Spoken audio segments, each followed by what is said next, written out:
আজকের থেকে অঙ্গীকার করেন, বেশি কিছু করতে হবে না। ইচ্ছা করলে সারা জীবনেরটা এক রমজানে গুছায় নিতে পারেন। সারা জীবনেরটা এক রাত্র ৮৩ বছর, এক নফল এক ফরজের সমান। এক ফরজ ৭০ গুণ, এক মাস ৭০ মাস।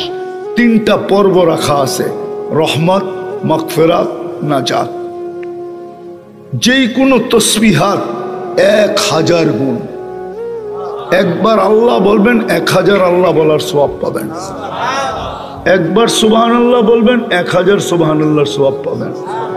এই জন্য তো আমি বড় জোর দিয়া বলি, আল্লাহ যদি এই উম্মতের কোনো ব্যক্তিকে বলে যে একটা রমজানের হিসাব দে, আগে চল, যথেষ্ট।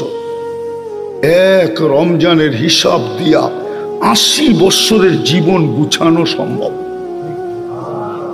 শুধু একটা রমজান দিয়া।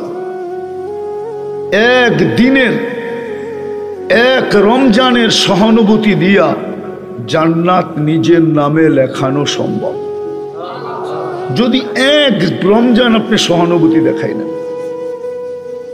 এই আমতলির দৈনন্দিন প্রয়োজনের জিনিস যারা বিক্রি করে, ওরা যদি মনে করে জীবন বড়ই তো রমজানে গাঠটি বইলা কামাইলাম, এই রমজান জান্নাত কামাবো, যেই দামে কিনা ওই দামে বিক্রি, ১ টাকা বেশি নিব না, সহানুভূতি যদি দেখায়, রব্বে কাবার কসম, রাত্র ১২:৫৫ বাজতেছে, আমি কসম খায়া বলতেছি, আপনি যদি ইমানদার হন, আল্লাহ আপনাকে জান্নাত লেখা দিয়ে দিবেন।